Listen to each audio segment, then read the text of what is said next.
Hey everybody, welcome back to Fantas-Fic, episode 3. It's great to be here. I'm Eric, and I got my co-host here with me too. Hey, that's me, Scott. Back at it again with those fanfic fans. This crazy guy and his fanfictions. Speaking of which, this week we've got a special one entitled The Self-Made Man by Coeur. This is a RWBY fanfiction. Yeah, this is a RWBY fanfiction. It's also our first serious fanfiction. Yeah. The last ones were supposed to be comedy, and this one is very much not supposed to be comedy, which I've got some thoughts on, and we'll talk about that later. But I guess we could say I have watched a certain amount of RWBY back in the day, by which I mean like when it was coming out. Eric, what you got? In preparation, I've watched most of the H-Bummer guy, Why RWBY Was Disappointing. I've heard Scott talk about RWBY a fair bit, and I've watched the trailers, so I know a little bit. You know, there's a lot of content in that H-Bomber guy video. All right, so we got two different perspectives on RWBY to get two different perspectives on this RWBY fanfiction.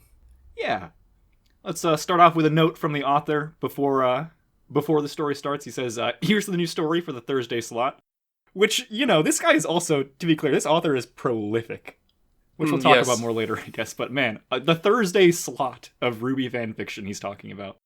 I didn't really advertise it as I had a few ideas I was knocking out, but this one won out. It's going to be an attempt at both a slice of life and a plot-driven story. Odd, I know, but I'm going to be taking inspiration from two things. One, the romanticized view of criminal organizations like the Mafia and Yakuza, and two, the literal game Yakuza, which does manage to find an odd balance between slice of life and story. In a way, maybe it's best to think of this like Service with a Smile, except that instead of running a coffee shop, Jaune joins the local mob. Small disclaimer, it goes without saying that yes, I am aware that the real Yakuza do terrible crimes, hide those behind the idea of being honorable, etc., and that I don't believe the romanticized view used in games, books, and movies. That said, I don't want to write a crushing literary view into the hopelessness of someone caught in a downward spiral into criminality. This is therefore going to embrace the more romantic view of organized crime. And without further ado, this is Chapter 1 of The Self-Made Man by Coeur. A huntsman wouldn't be in a situation like this. It was the only thought to cross Jean-Arc's young mind as he lay curled up on his side, cheek partially submerged in a puddle slowly turning pink from all the blood spilling out of his nostrils. His knees were tucked up to his stomach, eyes misty, with tears that were only partly from the pain. The rest was from the sheer injustice of it all, the shame, and also the thought of just how much of a failure he really was. The two muggers arguing over his body didn't care. 40, 50, 60 lien, that's it. I seen bums with more cash on them, not eating a credit card. John's empty wallet, a felt X-ray and Vav collectible he'd won in a magazine competition, splashed down into the puddle, spraying his face with dirty water. Vav's smiling face appeared to taunt him, smiling bravely with a thumb held up. It was faded and threadbare, now even worse thanks to the water sinking into it. He's got a scroll, the other said, his foot still on John's other cheek and keeping his head down. He hadn't tried to break free, not after his initial attempt to intimidate and then fight the two off. Despite having a sword and then being unarmed, he'd failed at even that. I know a guy that can wipe it clean and pawn it off. Might even get a few hundo for that. A few hundo? What a shit show. Worthless cunt. Pain exploded through Jean's body as the heavy boots struck into his midriff. He coughed out, sputtering into the water. Though he wanted to scream, the best he could manage was a pitiful moan. Wasting our time, the man roared, rearing his foot back and kicking Jean again. Fuck! We stick our neck out, and for what? 60 lien in a second-hand scroll. You're gonna kill him if you keep it up, the second mugger said, without too much concern. Asshole deserves it. Comment, Pierce. What about the weapon? Croquis Amours? Jean's eyes widened as he desperately clutched the family heirloom to his chest. His fingers locked around the crossguard in a death grip, but that wasn't enough to stop the much heavier man wrenching it from him. Please, Jean whimpered. It's a family heirloom. They didn't even hear him. Jean wasn't surprised. His ribs were so sore that he could barely raise his voice, and what little he said was lost to the plinking of the rain and the distant sound of cars buzzing by the alleyway. No one was out in this weather, nor so late. He shouldn't have been out either, but he'd been so miserable that he wanted to take a walk and clear his head. Now this, Jean thought, tears running down his cheeks as Croquis Amours was drawn and checked by his attackers. No wonder Dad wouldn't train me. I'm pathetic. Is just a sword. That's it? I thought it'd be one of those fancy mecha shift things. What? You think a huntsman would get their ass kicked like this? The first sheathed the weapon again, then tossed it to the other. Talk to Jay and see if it has any value. If not, scrap it for metal. Croquis-Amours, the Ark family weapon, scrapped because of him. He had to do something, even if it was hopeless. Jaune's muscles burned as he planted his hands down under him and pushed. He would leap into action, catch them off guard, and tackle them down. Maybe if he was quick, they'd be so surprised that they couldn't react. Even the best of people could be taken if they let their guard down. All he needed was the confidence to try, the guts to make the effort. Dad always said so. Jaune dragged his cheek painfully across gravel and out from under the boot. The mugger who had been keeping him pinned stumbled back. This is my chance, Jaune thought, lurching up with his hands held before him. Give my sword back! A fist flashed right through his guard, literally sailing between his raised forearms before he could close them.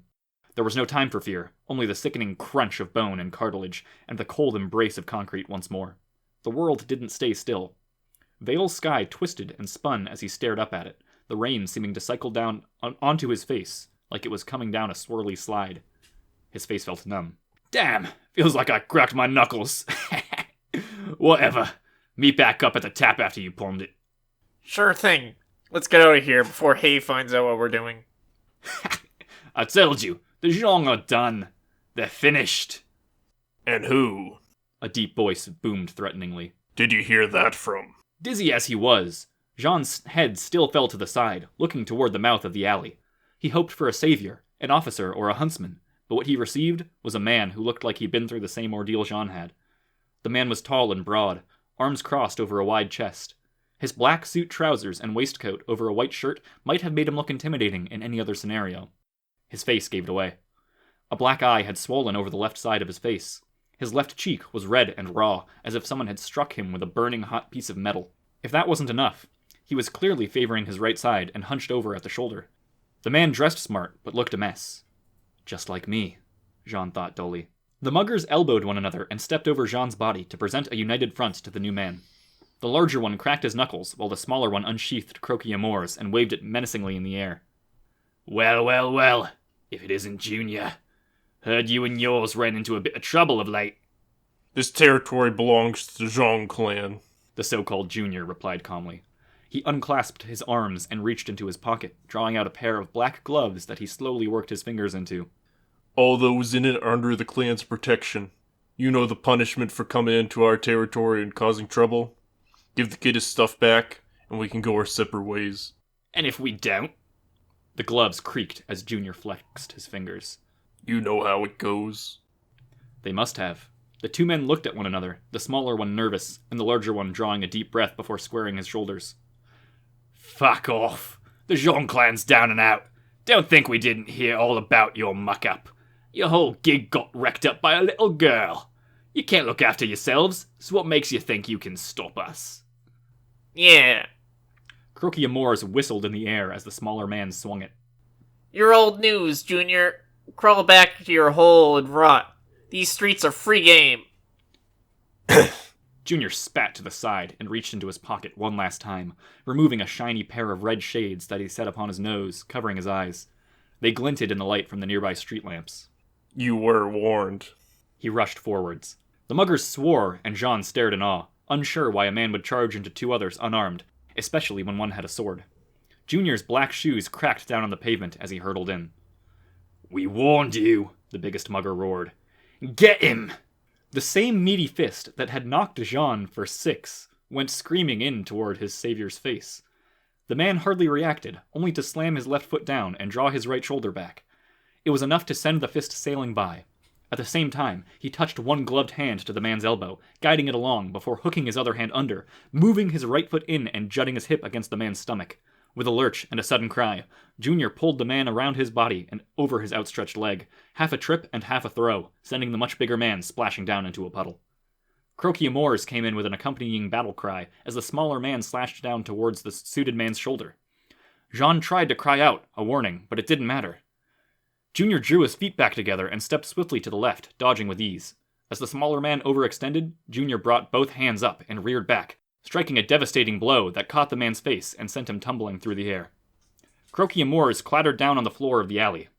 The big man was already on his feet and charging in, but Junior turned to face him, hands up in a boxing stance.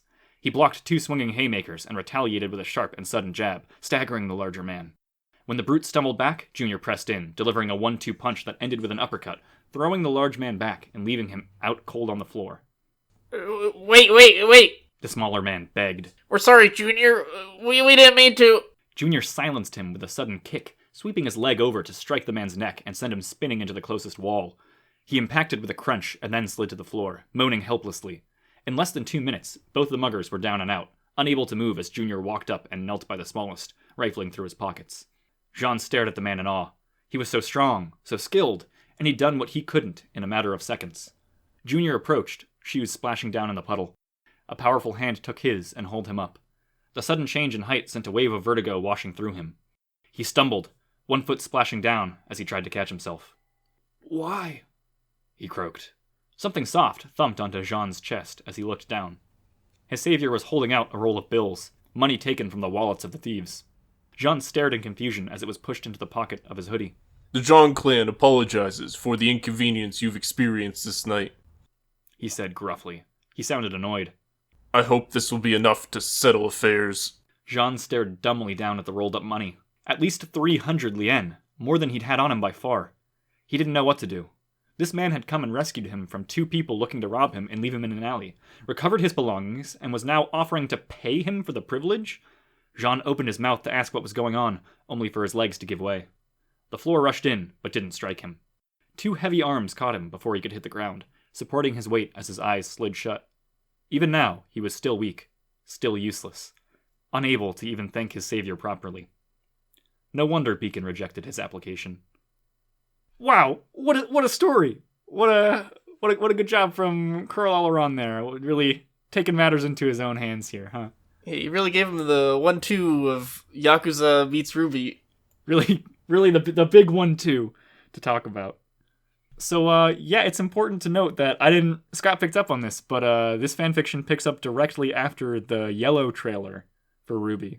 Yeah, I think that's kind of a nice thing about it, because it means you don't actually have to know RWBY to be able to read this, really. None of the characters, except for Jaune, in this part at least, ever show up again in RWBY. Really? Nope. Junior, and there's also, we didn't read, but there's the Malachite sisters that get mentioned. They never show up again. Hold on. They're literally just trailer characters. They went through all the effort to design a man a bazooka that he used as a club, and they didn't use him again? I should say, I don't think he shows up. He might have shown up again, honestly, as like a bit of a thing or something, but like, I rechecked the RWBY wiki, and there's no mention of him ever showing up again, so maybe he does actually show up a bit at some point, but not enough to even get mentioned or for me to remember. Gotcha. The weapons in RWBY are fucking wild. Just to be clear. Except Jaune's sword, which, as was mentioned, is just a sword. Just a sword. Family heirloom, I guess. But, let's talk about this a bit. So, what the author is going for here, I think, is pretty cool. After having watched that H-Bomber Guy video and thought about RWBY a good bit, I think it's kind of the perfect story to write fanfiction about, right? Because there's a ton of ideas there that could be good that were written terribly. So maybe someone else can do a better job, you know? Like, there are ideas about a fantasy world that aren't bad, about having these cool special powers, and there's great fight scenes with, like, dust and all that stuff.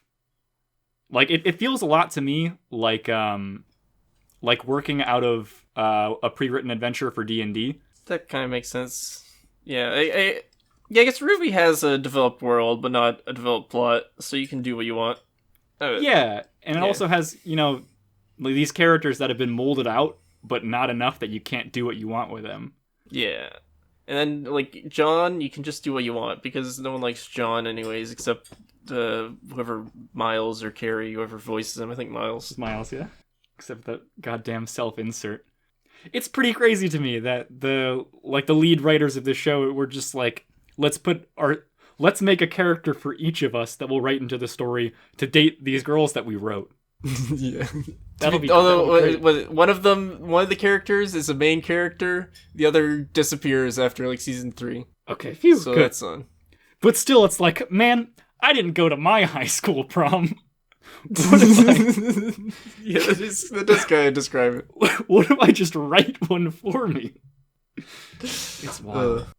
That's neither here nor there. I think with this fanfic, one of the interesting things is the idea of Jaune. He talks about inspired by the Yakuza games.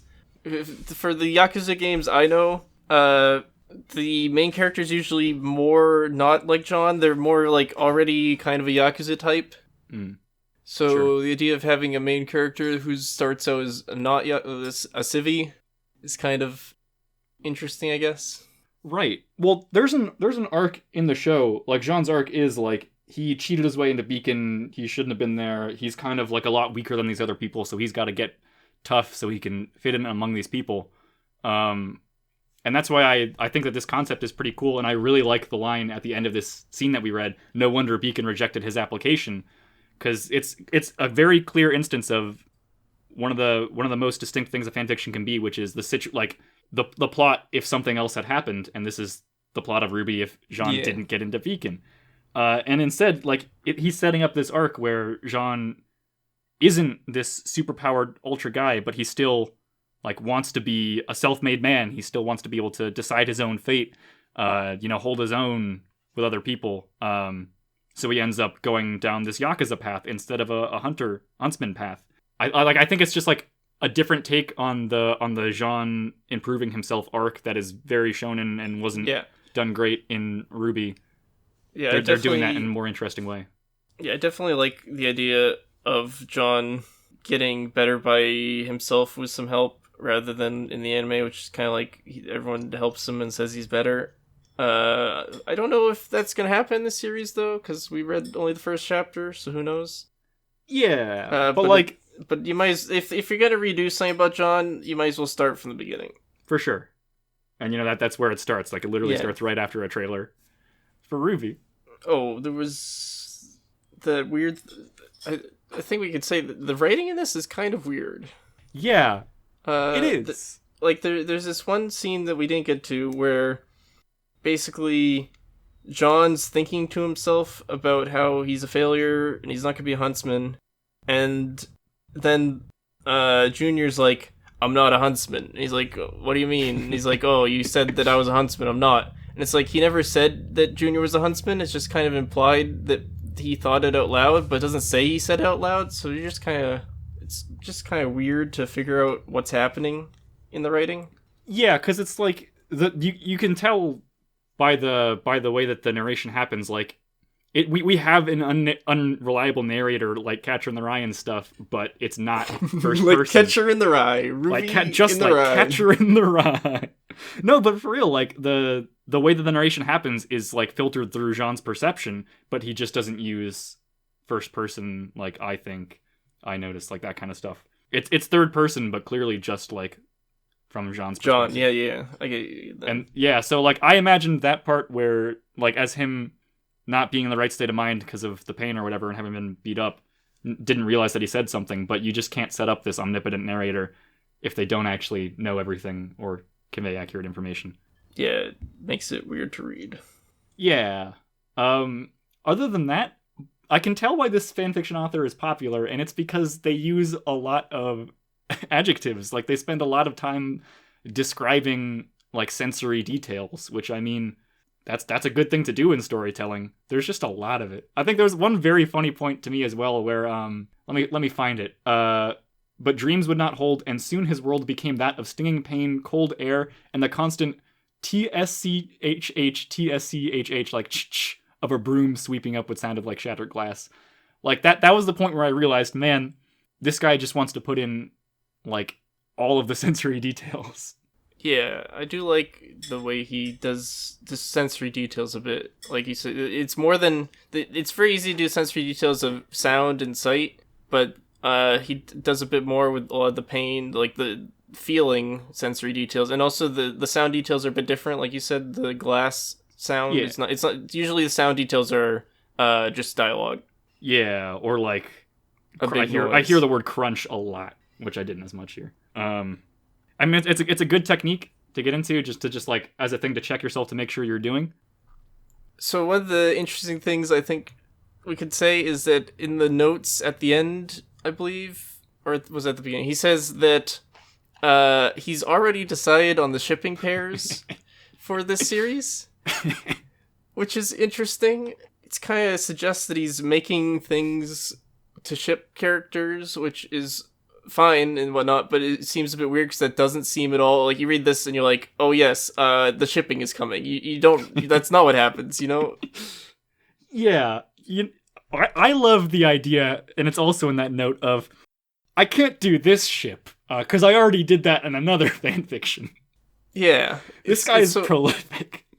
It's so weird that you'd be like, oh yes, I'm going to write about the Yakuza, and I need to figure out who's the shipping right from the start, so I get that clear, you know? I just like, I don't know that I can blame him, because it feels like it would be a big motivation for people to write fanfic in the first place, is like, I like these characters, I want them to be together. So like, I can imagine why he would have ideas beforehand, but yeah, it is pretty weird to just be like, look guys, you can't stop me from shipping these two characters. Although that's also one of those interesting things about the fanfiction community, is that the writers and the readers are so closely interacting that the idea that the readers could mess up a ship in a long-running fanfic is a thing. Yeah, it is definitely weird, because like, they're a lot closer to the same ground, a fanfiction author and their audience, than people working on a show, just because it's more attainable, you know, like, anyone could be a fanfiction author, so you have this kind of feeling of like, oh well, they can get it wrong more easily than the writers of the show. They're just like me. Yeah, and also just like you're encouraged to post to a website that's got like a comment section. You read the comments that people have written about, and then you can think, oh, maybe I should change the story a bit to the comments. Yeah, definitely. You see feedback like that happen a lot. Yeah, you're not gonna go through the YouTube comments on RWBY and be like, oh, we should change the story to follow this. But you could go through the fanfic online.net comments and say, oh, maybe I should change my fanfic. The authors of fanfiction on fanfiction.net probably aren't going to look through them and say, look, guys, maybe some of the things you're saying are right, but when you're saying it in a way that is that rude and unhelpful, I don't want to listen to it, and we can't reward that behavior. Oh boy. I'm sold, though. I'm sold on RWBY fanfiction being like a better form of RWBY. Having not watched any RWBY. I feel like you didn't get to the point of the video where he talks about the good parts of RWBY. I didn't. Because that was near the end. Also, I feel like you didn't get to the part where he talks about Avatar. Did you get to that part? I mean, he's used it for comparisons before of like naturalistic storytelling. Okay. No, he talks about that RWBY's just kind of a ripoff of Avatar. Oh, okay. Yeah, I haven't gotten to that yet. That's RWBY kind of is a ripoff of ideas. The whole opening's Cowboy Bebop movie.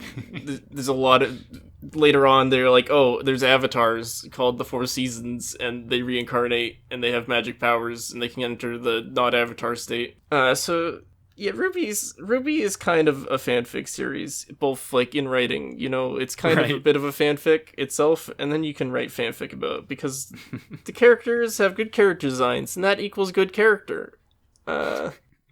So you can just like them. Although, having said that, I looked at some of the more recent character designs for seasons I haven't watched, and I was just like, oh, look how they massacred my boy. They ran out of ideas, did they, huh? No, they went from, like, anime character to, like, the weird guy at the convention anime character. Oh, no. They got, like, too many random scraps of cloth that are just attached to them in weird ways, and their hairstyles are all spiky and stuff. Right. I'm like, this guy, they don't have soul. There's no Monty Ohm's soul in them. Rest in peace. What can you do? Oh, I wanted to mention also, because the Monty Ohm fight scenes are such an integral part of the show. What do you think about the fight scene in this fanfiction? How do you feel about those descriptions? It's kind of an interesting idea that, like, RWBY, which is all about these big fights, is just like a fight where they punch each other and fall over. It definitely makes sense for Jaune. At the beginning of the story, he just kind of gets punched and falls over. It's kind of weird to think that in this world, these people could be thugs that are successful. Because they just, like, punch people and they fall over? Like, what happens when you punch someone that just is, like, lightning bolt? Yeah, it probably doesn't work. You know, if everyone has a unique semblance or whatever, Like, when Junior shows up, they should have been like, oh, we could just beat Junior in a fight. They should be like, oh, Junior's gonna pull out a rocket launcher and kill us. Like, that's what they should have been worried about. Yeah, exactly. I meant more about like the judo stuff. Like, how do you feel like they did a good job of like explaining how you might get someone off balance and flip them over? But that was a great answer too. And like, because I feel like when I read fantasy stories about all these like big powers that people have, I have this feeling of like, oh well, you know, I don't have those big powers. Like, if I were in this world, I probably wouldn't be a very big deal, huh? So he's like taking Jaune, who would, I assume, feel a similar way, being not a very strong character in this world full of amazing people, and having him find a way to try to be strong and make something of himself without these powers. Like, I feel like it's very much a conduit of the reader here. Like, he's trying to make Jaune be like what I feel like when I read fantasy stories of what would a normal person be like in this situation. Yeah. And I think that's kind of what Jaune always is he's the boring, normal reader insert. And, but doesn't like, do that bad of a job of it, so it's alright. Yeah, but like, so like in the real story, he just like uses a sword, but then he's good at it, right? Is he ever good at fighting in the real one? Not really, honestly. Like, okay, they say, well, they kind of like imply he is, but he's supposed to be like the leader. He like tells them what to do, and they do it, and that works. Which is kind of silly, because he's just like, use your lightning powers, Pyrrha. Pyrrha's not lightning girl. Yeah. Nora, there we go, Nora. And Nora's like, oh my god, I should have thought of that. Thanks, Jaune. I'll use my lightning powers in this fight. Damn, I can't believe I forgot about my lightning powers. Yeah, that's kind of how it goes. Oh boy. Anyway, long story short, you know, I think that this is like a solid idea for a serious fanfic. I mean, yeah, that's all I got. Like, they're reimagining storylines from the show, taking characters and developing them in different and unique ways. Like, I don't know, it gets my approval. Yeah, I would also recommend at least reading the first chapter and seeing if you like it, and keep going from there if you like it. Yeah, I will say the second half of the first chapter, definitely is like, how to put it. The Yakuza are very romanticized here. The mob is very, very romanticized here, and in that, like, this junior guy does just save him, and then the characters question him a lot, like, why would you do that? And he's like, oh, you know, can't let people get hurt on my turf. There's a bit of main character syndrome with Jaune. There's a lot of main character syndrome with Jaune in the second half of this. I feel like they could. There's the line about how, like, oh, why do you leave him? Usually, why didn't you leave him? And he's like, oh, they would have killed him. And they could just be like, oh yeah, Junior always takes back the person and gives them a bit, you know? Yeah, but then they clearly say that Junior doesn't always take the person back and save them. You know? Which is what makes it weird. Like, if they just been like, oh, yeah, Junior never lets you down on the Jaune territory. Yeah, like, these people are definitely more of just, like, club owners that are also bodyguards. Oh, also, they give Junior a name. We should say it's Hey. Oh my god. Hey. Hey, it's me, Junior. That's a clear sign that this author wants to write about them and not have them just be a joke of they're a big guy whose name is Junior. Hey, also, I did watch the Yellow trailer, which this happens after, and Yang does kind of just, like, grab him by the dick and then punch him really hard. What's up with that? You know, that kind of fighting actually does seem sort of similar to the fight at the start of this. I do also love the part in this fanfiction where he describes Junior as his face like was as if it was hit by hot metal, and I was like, oh, that's kind of a cool descriptor. And then I watched the trailer and saw Yang hit Junior's face with hot metal, and it seemed less creative. I didn't even think about that. That's pretty good. I mean, yeah, it's you know, it's a good through line for sure. It definitely seems like this person that wrote it cares about RWBY, which makes sense because they've read a lot about RWBY, so they get the details right. Like, at one point I was reading and he says, like, I was beaten up by a huntress, and then he's like, oh, she wasn't even a real huntress, she was just a trainee, which it would have been easy to just be like, oh yeah, the Yang's a huntress, everyone knows that, but technically she's not, she's a trainee huntress. Yeah.